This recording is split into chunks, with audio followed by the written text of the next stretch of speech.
नमस्कार मित्रांनो, स्वागत आहे तुमचं लव गुरु या यूट्यूब चॅनलवर. मित्रांनो, व्हिडिओ आवडल्यास व्हिडिओला लाईक आणि चॅनल सबस्क्राईब नक्की करा. गावाबाहेर एका बंगल्याचे काम पुरे होत आले होते. इंजिनियरने आपलं सारं कौशल्य आणि ज्ञान पणाला लावून एक सुंदर शिल्प उभं केलं होतं. थोड्याच दिवसात बंगल्याची वास्तुशांती होणार होती. कारागिरांचे, कामगारांचे कुशल हात बंगल्याच्या कणाकणावरून फिरत होते. बंगला आता पुरा झाला होता. काही म्हणता काही उणीव राहिली नव्हती. एक दिवस त्याचे नामकरण झाले. बंगल्यात वावर सुरू झाला. मालक व मालकीण दोघेच. तो सिव्हिल इंजिनियर होता. स्मार्ट, रुबाबदार. ती, त्याची बायको रेखीव, सुंदर, नाजूक कळी. तिच्या व त्याच्या मनाचे इप्सित पूर्ण झाले होते. अनेकांनी या सुंदर बंगल्याला अनेक सुंदर नावे सुचविली, पण बंगल्याच्या मालकाने नामकरणाचे सारे हक्क मालकिणीलाच प्रदान केले होते. तिनेही खूप विचार करून सर्वांगाला साजेल असे रुची हे नाव शोधून काढले. मालक मालकिणीच्या कलाकौशल्याला साजेलसा, कलावंताची दृष्टी दाखविणारा रुची बंगला त्या गावाचे एक भूषणच ठरला. ती फारच टिप-टॉप, सुव्यवस्थित. बंगल्यातील एकही वस्तू जराही इकडची तिकडे झालेली तिला खपत नसे. प्रत्येक वस्तू नीट जागेवर ठेवली जाईल याची ती दक्षता घेत असे. कोठे जराही जळमटे, धूळ साचणार नाही याची ती काळजी घेई. फरशीवर, गालिचांवर एवढेसेही कसले डाग पडलेले तिला चालत नसे. अतिशय व्यवस्थित, कडक इस्त्रीची अशी ती. याउलट आधीच नव्या नवलाईने धुंदफुंद झालेला, त्यात उतावळा. तो आल्या आल्याच बूट कसे तरी ओरबाडून काढीत असे व कोपऱ्यात भिरकावत असे. बूट काढत असतानाच तिला हाका मारण्याचा सपाटा. पहिल्या 2 हाकेत ती पुढे आली नाही तर स्वारी रागावे व तशीच कोचावर आडवी होई. त्याचे हे असे वागणे तिला बिलकुल पसंत नव्हते. नकळत तिच्या कपाळावरील शिर तटफून उठत असे. इतक्या कसोशीने सकाळपासून साफसुख ठेवलेले, नीटनेटके ठेवलेले घर याच्या आगमनाने विस्कटून जाई. आल्या आल्या कोपऱ्यात भिरकावलेले ते बूट, बुटांची संगत सोडून इकडे तिकडे आडवे झालेले ते मोजे, फराफरा कोचाजवळ ओढलेला टिपॉय, कोचावरून लोंबकळलेले ते कव्हर, ॲस्ट्रेला न जुमानता गालिच्यावर काढली गेलेली सिगारेट्सच्या राखेची नक्षी. हा सारा अवतार पाहून तिचा नुसता भडका उडत असे. दिवसभर खपून हसरे ठेवलेले घर तिला वाकुल्या दाखवू लागे. मग एखाद्या दिवशी ती म्हणे, अहो, असे काय? बूट नीट बसून काढा की. ते असे भिरकावण्यात काय मजा वाटते तुम्हाला? आणि कोचावर बसून टिपायावर पाय ठेवण्याची ही कुठली बाई तेढी पद्धत? आणि ॲस्ट्रे, तो काय शोपीस म्हणून ठेवलाय वाटतं आपल्या घरी? तिचा हा भडीमार ऐकत शांत बसलेला तो नुसतीच मान हलवून तिला उडवून लावी. फार तर म्हणे, तू बुवा भारी चिकित्सक. कामावरून घरी आलो, चांगले छान स्वागत करायचे सोडून हे इकडेच का ठेवलेत, तेथेच का ठेवता? छे बुवा, तुझ्या तंत्राने चालायचे म्हणजे एकंदरीत कठीणच. स्वतःचे घर असून मी मोकळेपणाने वावरू शकत नाही. सारखं वाटतं, आपलं काही चुकलं तर नाही. नाहीतर येशील बोंबलत. वैताग साला. पुरे. इतकी का मी जाच करते तुम्हाला? पण तुम्हीच सांगा, हे बूट तुमचे तुम्ही नीट जागेवर ठेवलेत तर तुमच्याच पायात अडमडायचे नाहीत इकडे तिकडे हिंडताना. तुम्हीच तर त्यांना अडखळता आणि मग त्यांना बिचाऱ्यांना लाथ. रक्षापात्र असताना सिगरेट ओढीत इकडून तिकडे हिंडता. समजा हातात लथोटूक पडलं गालिच्यावर आणि धुमसू लागलं तर काय होईल? पटतंय ना मी काय म्हणते ते? तो नुसतीच हसून मान हलवी, पण वागण्यात फरक. परत या अशा वागण्याचं, आपल्या अव्यवस्थितपणाचं समर्थनही तो अगदी वकिली थाटाने करीत असे. काय साली कटकट आहे. मला हल्ली कळेनासं झालंय हे घर माझ्यासाठी का मी घरासाठी? अरे, आपल्या घरात आपण पसारा नाही टाकायचा तर कोणी? आपल्याच घरात, आपल्याच बेडवर मी नाही लोळणार तर मग दुसरे कोण? ते काही नाही. माझ्या घरात मी काय वाटेल तो गोंधळ घालीन आणि घर असं पसरलेलं सुद्धा किती गोड दिसत नाही. घरात माणसांचा वावर आहे असं वाटतं तरी. नुसतं चित्रासारखं घर मला तर बाबा खायला उठतं. कोणी पाहुणा बिहुणा येणार असेल तर मी ठेवीन ते आवरून नेटकं. तेवढ्या मॅनर्स नक्कीच आहेत मला. पण जेव्हा पहाव तेव्हा प्रत्येक गोष्टीची कसली मनाई. मी आता मुळीच ऐकणार नाही. यावर ती फणकारून म्हणाली, ऐकणार नाही म्हणे. इतक्या वेळात किती वेळा ऐकलं हो माझं? सांगा, आधी सांगा. नुसते त्या सिगारेटच्या धुरांच्या वेटोळ्यात माझे शब्दही हवेतच विरून जातात.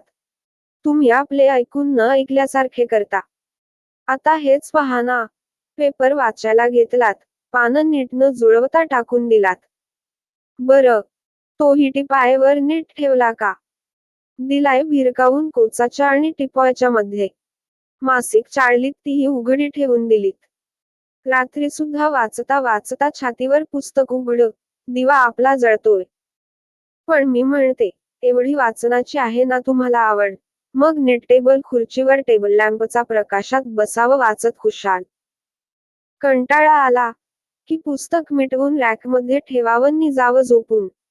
यावर तो नुसताच हसत असे. मनात म्हणत असे, पुस्तक वाचता वाचता त्या वातावरणात गुंगून आलेली गुंगी मला किती समाधान देते, हे तुला कसं कळणार? प्रत्यक्षात मात्र तो काहीच बोलत नाही, कारण कुठलेही कारण सांगितले तरी तिला ते पटणार नाही हे अनुभवाने त्याला माहीत झाले होते. खरं म्हणजे त्याची तिच्याकडून अगदी माफक अपेक्षा असे, की तो घरी येताच तिने त्याची विचारपूस करावी. त्याला भेटावयास अधीर व्हावे. बेल दाबताच अधी, या मनाने, नाचऱ्या पावलाने येऊन त्याला बिलगावे व हळूच विचारावे किती दमलात. पण ते नुसते गोड स्वप्नच असते. कदाचित कधीच पूर्ण होऊ न शकणारे. कारण ती फक्त कडक इस्त्रीत वावरणारी बाहुली होती. शिस्तीचा बडगा दाखविणारी मास्तरीण.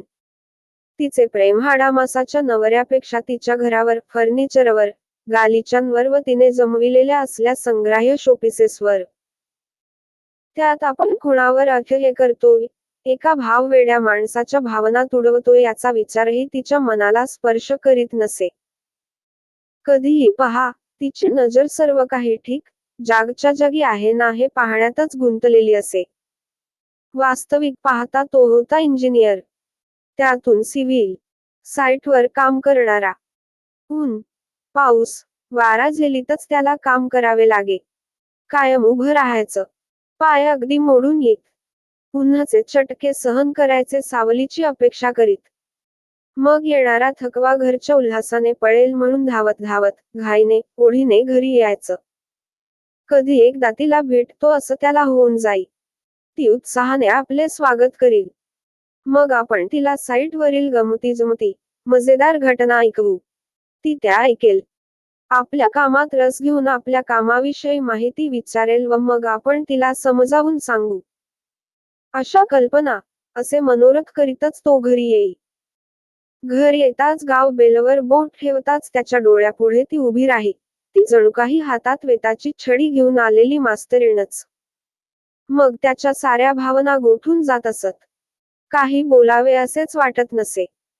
समोरच्या कोचावर तसेच अंग झोकून देऊन सिगारेट शिलगावीत तो विचार करीत असे.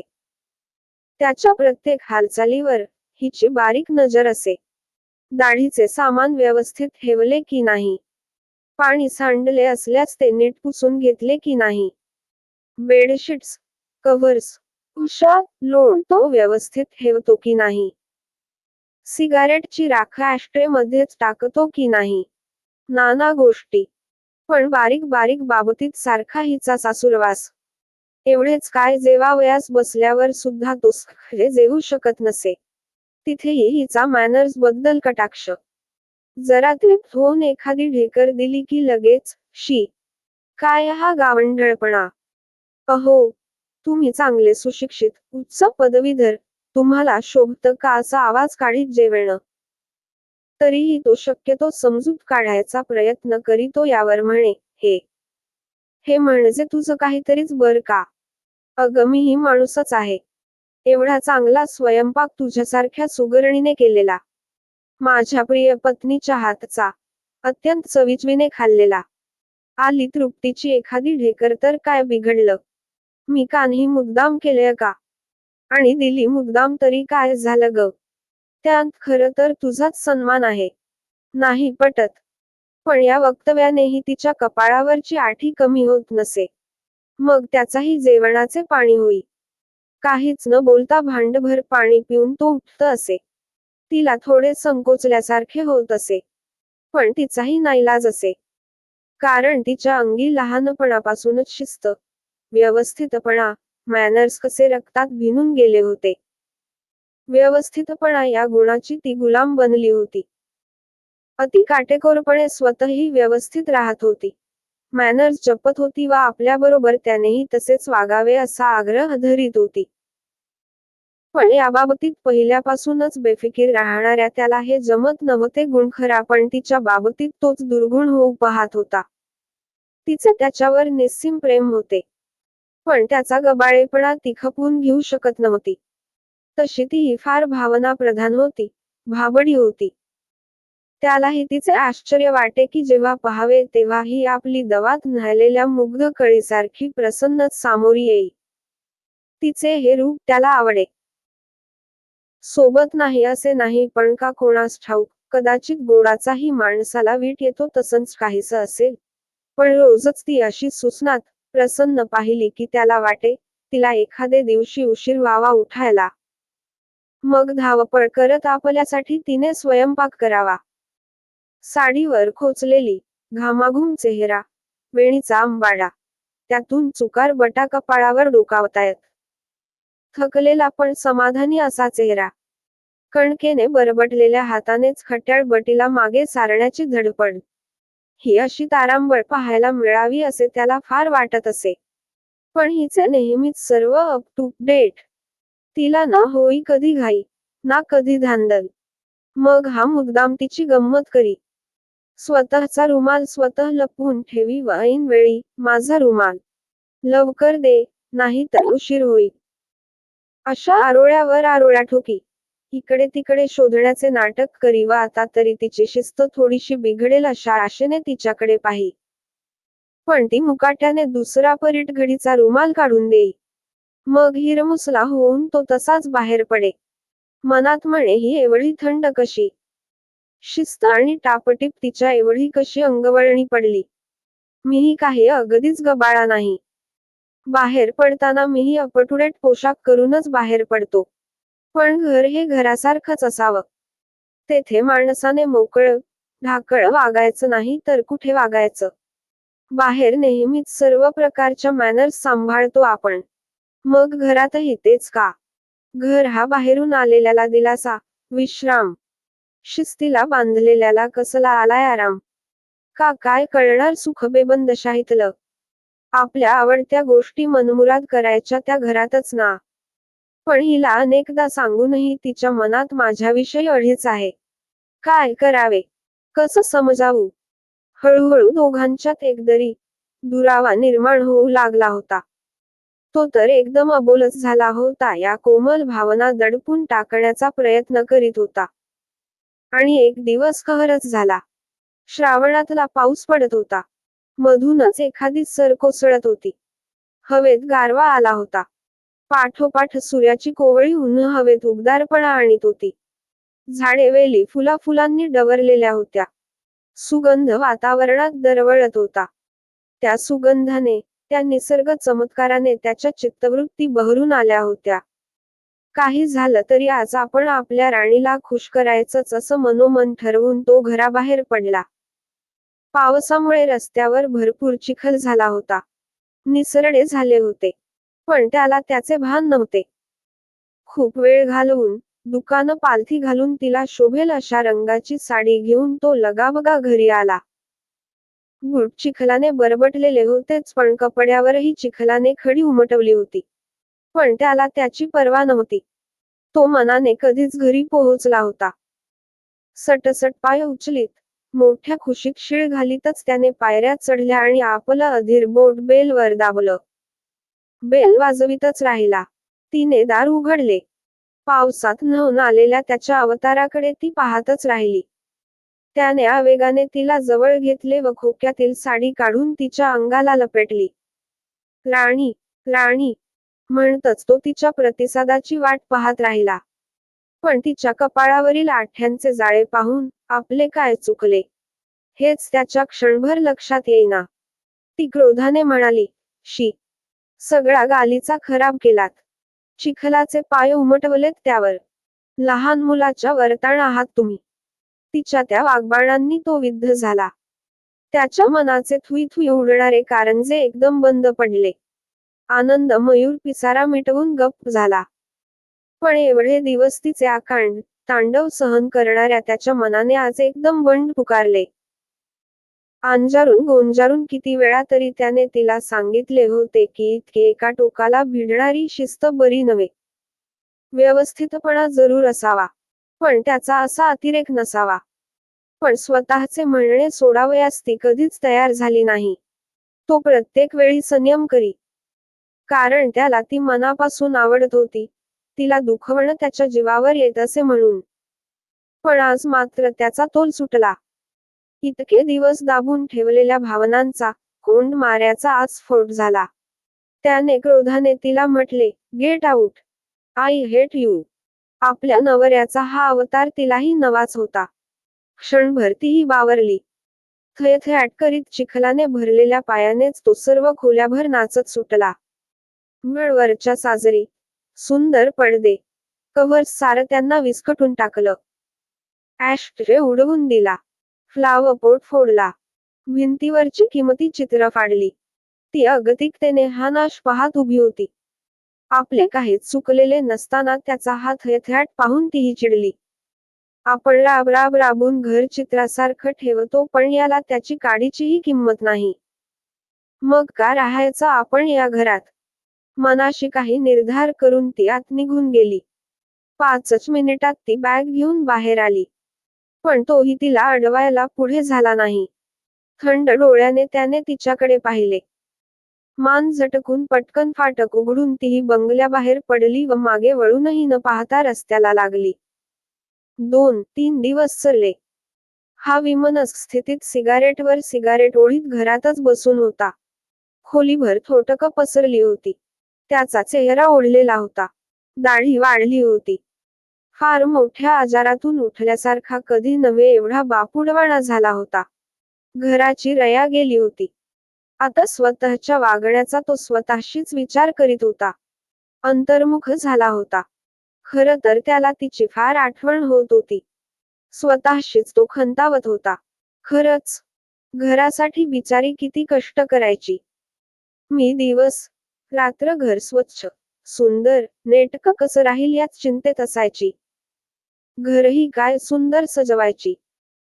कितीतरी कलात्मक वस्तू हौसेने, चिकित्सक दृष्टीने दुकानच्या दुकान पालथी घालून कुठून गोळा केल्या होत्या त्या तिलाच माहिती. आणि आता घराचा हा गलिच्छ अवतार पाहिल्यावर तिच्या कल्पकतेची त्याला जास्तच जाणीव होऊ लागली. घराचं घरपण म्हणजे काय असतो तेही त्याला समजू लागलं आणि ते काही नाही आता आपणही तिला आवडेल असंच वागण्याचा प्रयत्न करायचा. पण हा दुरावा नाही आता सहन होत. कुठे गेली असेल बरं ही. नक्कीच तिच्या माहेरी गेली असणार. जावे का तिला परत आणायला. विचारांच्या आवर्तनात मन भिरभिरू लागले.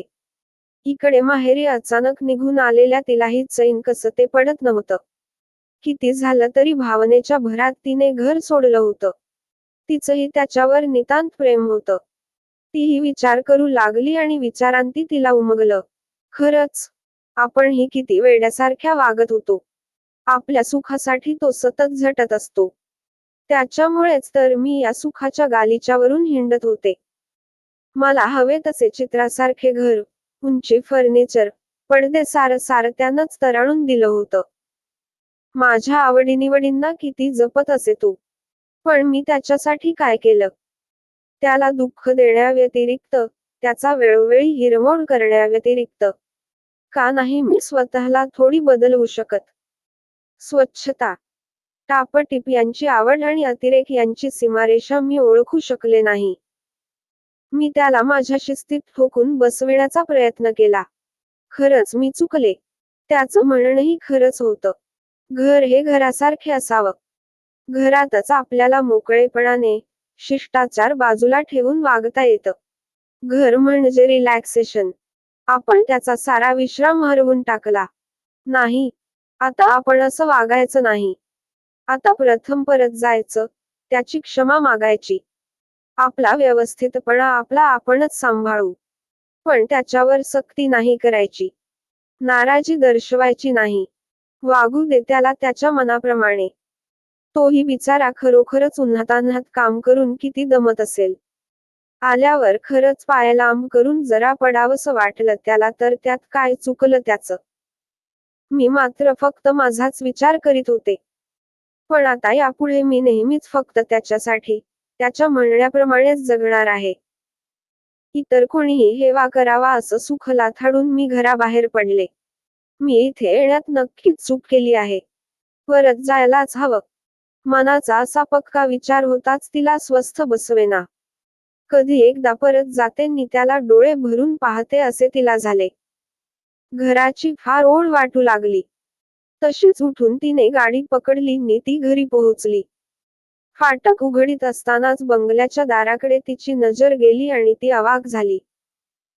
कारण विस्कटलेल्या अवतारात तो कुलूप लावून पायऱ्या उतरायच्या तयारीत होता. दोघांची नजरानजर झाली. मनीषे गुज मनाला कळले. गदगदणाऱ्या या अधीर मेघाने धरित्रीला भेटण्यासाठी धाव घेतली आणि श्रावण सरी एकदम कोसळू लागल्या.